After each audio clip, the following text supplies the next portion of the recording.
Indian navy का हम notification देखेंगे। ये notification short service commission officer के लिए होगा।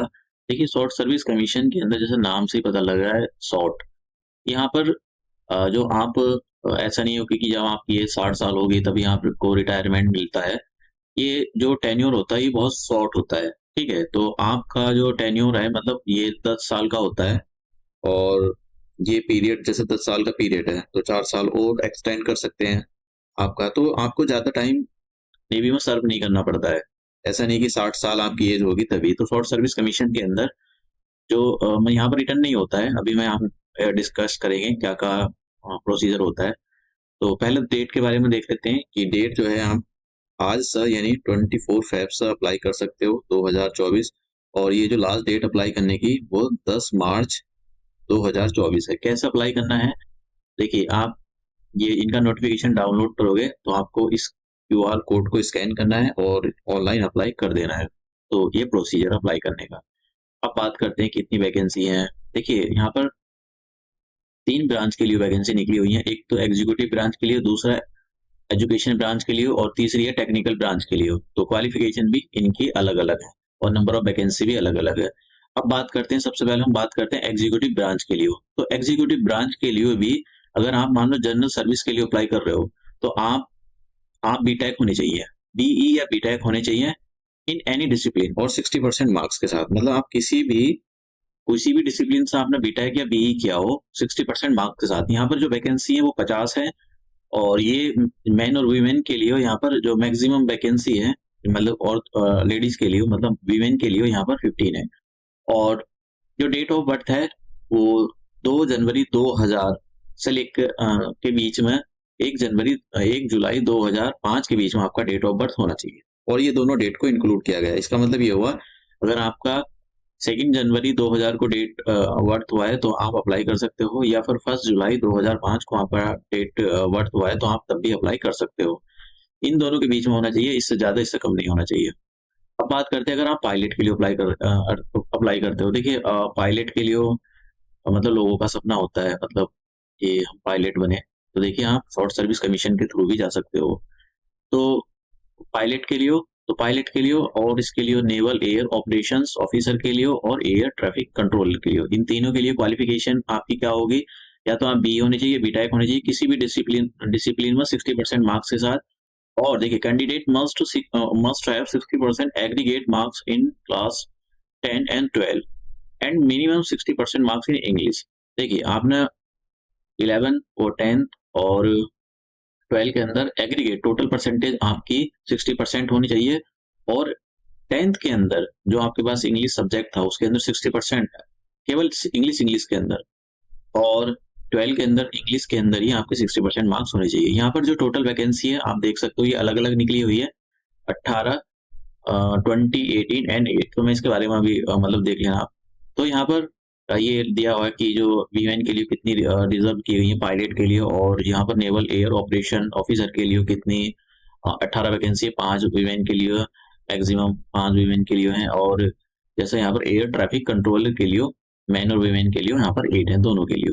तो ऐसा नहीं यहाँ पर कोई जो वीमेन है उनको कोई प्रेफरेंस दी गई है।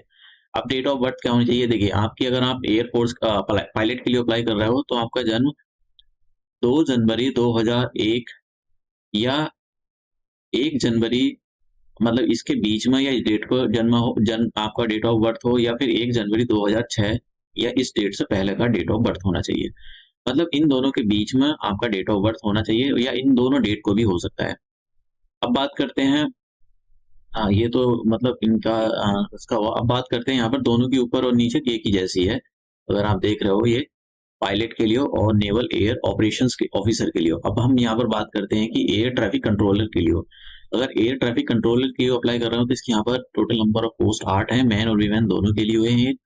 और आपका जो डेट ऑफ बर्थ है या तो 2 जनवरी 2000 पर हुआ हो, या इससे आगे वाली डेट पर हुआ, मीन इसके बाद हुआ हो, या फिर 1 जनवरी 2004 को आपका डेट ऑफ बर्थ हुआ हो, या इससे जो पीछे वाली डेट थी उसको हुआ। ये दोनों डेट के बीच में आपका डेट ऑफ बर्थ होना चाहिए, दोनों इंक्लूड। अगर इन दो डेट को आपका बर्थ हुआ है तब भी आप फॉर्म अप्लाई कर सकते हो। अगर सारी लॉजिस्टिक के लिए अगर आप अप्लाई करते हो तो देखिए ये बोला है लॉजिस्टिक के लिए अप्लाई करने के लिए या तो आपने बी या बीटेक किया हो किसी भी डिसिप्लिन में, ठीक है, या फिर यहाँ पर 30 वैकेंसी हैं, या फिर अपना एमबीए किया हो फर्स्ट क्लास, ठीक है, बस मतलब फर्स्ट डिवीजन के साथ, या फिर आपने बीएससी बीकॉम या बीएससी आईटी से की हो first class along with PG diploma, और फाइनेंस के अंदर आपने पोस्ट ग्रेजुएट का डिप्लोमा भी किया हो फाइनेंस के अंदर, लॉजिस्टिक के अंदर, सप्लाई चेन के अंदर और मैनेजमेंट मटेरियल के अंदर। तो अगर आपने ये सब किया है, या फिर आपने एमसीए किया हो या एमएससी की हो आईटी के अंदर भी फर्स्ट क्लास, तब भी आप लॉजिस्टिक के लिए अप्लाई कर सकते हो। यहाँ पर टोटल नंबर ऑफ पोस्ट 30 है, और यहाँ पर 9 जो मैक्सिमम 9 वैकेंसी जो है वीमेन के लिए है।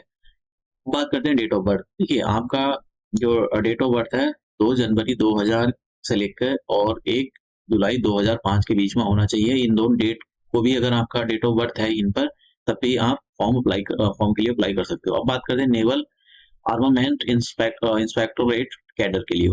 तो देखिए यहाँ पर टोटल नंबर ऑफ वैकेंसी जो है 10 है। अब उसके बारे में बात करते हैं कि क्वालिफिकेशन। देखिए आपने बी या बी टेक होनी चाहिए मिनिमम 60% के साथ मार्क्स, और इसमें या तो आप मैकेनिकल विद ऑटोमेशन या इलेक्ट्रिकल इलेक्ट्रॉनिक्स मतलब बहुत सारी डिसिप्लिन यहाँ पर दे रखी है, आप किसी में एक में होने चाहिए। और ये बोला है कि जब भी मतलब 10th और 12th में आपका एग्रीगेट मार्क्स जो है 60%, अगर 10th और 12th में आपने 60% मार्क्स सिक्योर नहीं किया तब आप अप्लाई नहीं कर सकते। और पहली कंडीशन ये है। दूसरी कि 10th और 12th के बाद 12th में आपके पास जो इंग्लिश थी उसमें 60% मार्क्स होने चाहिए। इसकी 10 वैकेंसी है, ठीक है। डेट ऑफ बर्थ 2 जनवरी 2002 से लेकर और 1 जुलाई 2005 के बीच में आपका डेट ऑफ बर्थ होना चाहिए, और आप ये दोनों डेट को इंक्लूड किया गया है। मतलब अगर इस डेट को आपका इन दो डेट को अगर आपका डेट ऑफ बर्थ है तब भी आप भर सकते हो। अब एजुकेशनल ब्रांच के लिए देख लेते हैं। देखिए एजुकेशनल ब्रांच के लिए तो अब यहाँ पर एजुकेशनल ब्रांच के लिए 6 वैकेंसी है ऊपर वालों के लिए, और यहाँ पर ये मतलब अलग अलग दे रखी है, बाद में बात करेंगे। यहाँ देखते हैं 60% मार्क्स आपने एमएससी में 60% मार्क्स वो किए हों, और अगर आपने एमएससी जैसे मैथ या ऑपरेशनल रिसर्च है और फिजिक्स आपके पास मतलब फिजिक्स बीएससी में आपके पास फिजिक्स थी तो आप अप्लाई कर सकते हो। दूसरा 60% marks in MSc physics and applied physics, और मैथ आप जैसे आप एमएससी करोगे तो बीएससी तो आपने की होगी, तो बीएससी में आपके पास मैथ होना जरूरी है। उसके बाद में 60% मार्क्स इन एमएससी केमिस्ट्री है नहीं, मतलब आपने केमिस्ट्री से की हो और विद फिजिक्स इन बीएससी, और बीएससी में आपके पास फिजिक्स होनी चाहिए। फिर दूसरी बी या बीटेक होनी चाहिए मिनिमम 60% मार्क्स के साथ इन मेडिकल इंजीनियरिंग। फिर उसके बाद में बी या बीटेक होनी चाहिए विद मिनिमम मार्क्स और 60% किसके अंदर, बी या बीटेक होनी चाहिए इलेक्ट्रिकल या इलेक्ट्रॉनिक्स कम्युनिकेशन इंजीनियरिंग के अंदर। अब दूसरा बात करते हैं यहाँ पर दूसरी कर लेते हैं 60% marks MTech from the recognized university और एनी कोई भी मतलब जैसा कि आपने एमटेक किया हो थर्मल या प्रोडक्शन इंजीनियरिंग या फिर मशीन डिजाइन, इनमें या आपने एमटेक किया हो, ठीक है, उसमें से मतलब जैसे इन बोला ना कि भाई आपने एमटेक भी होने चाहिए। फिर एमटेक अगर आपने एमटेक मान लो नीचे किया है तो MTech in communication system engineering electronics, तो अगर आपने इसमें एमटेक किया है तो आप अप्लाई कर सकते हो, ठीक है। तो बीटेक और एमटेक यहाँ पर दोनों मांगे गए हैं। और देखिए ये मतलब अगर आपके पास 10th और 12th में 60% मार्क्स एग्रीगेट सिक्योर आपने नहीं किए तब आप अप्लाई नहीं कर सकते, और इंग्लिश में भी आपके 10th और 12th में 60% मार्क्स होने चाहिए। डेट ऑफ बर्थ यहाँ पर ये दे रखी है सारी वीमेन, और टोटल वैकेंसी आप देख सकते हो। अब बात करते हैं टेक्निकल ब्रांच के लिए। देखिए टेक्निकल ब्रांच के लिए एक तो इंजीनियरिंग ब्रांच होती है जो जनरल सर्विस होती है, एक होती है इलेक्ट्रिकल ब्रांच जनरल सर्विस, और एक होती है नेवल कंस्ट्रक्टर। तो सबसे पहले हम बात करते हैं इंजीनियरिंग ब्रांच के लिए और जनरल सर्विस के लिए।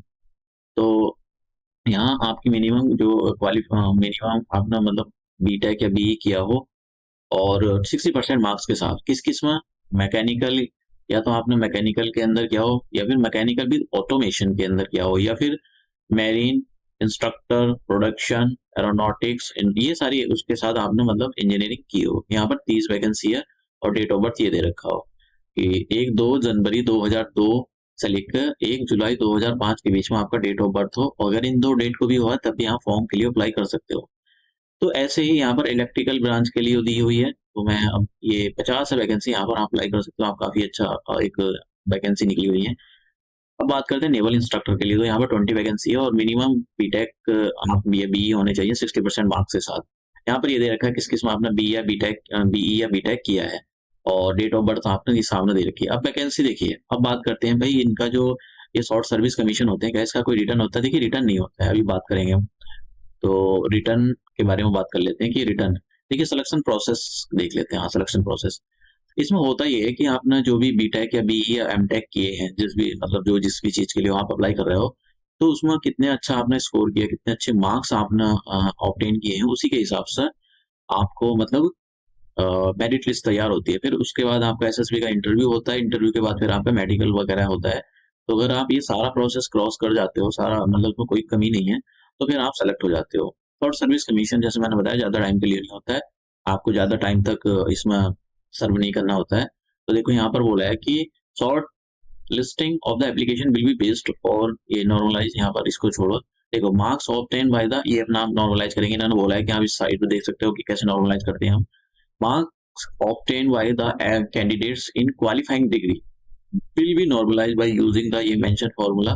तो अब देखिए यहाँ पर for the candidates who have completed of the final year BE या BTech, mark obtained of the fifth semester will be considered for SSB। मतलब आपने फिफ्थ सेमेस्टर में आपको कितने मार्क्स मिले हैं, उसी के अकॉर्डिंग आपको शॉर्ट लिस्ट के लिए बुलाया जाएगा। जैसे मतलब आपका जो फाइनल ईयर है उसमें आपने फिफ्थ फाइनल ईयर में फिफ्थ सेमेस्टर तक आपने कितने फिफ्थ सेमेस्टर के मार्क्स आपको पता होने चाहिए, वही कितने मार्क्स हमारे मिले, उसी पर आपकी मेरिट लिस्ट बनेगी।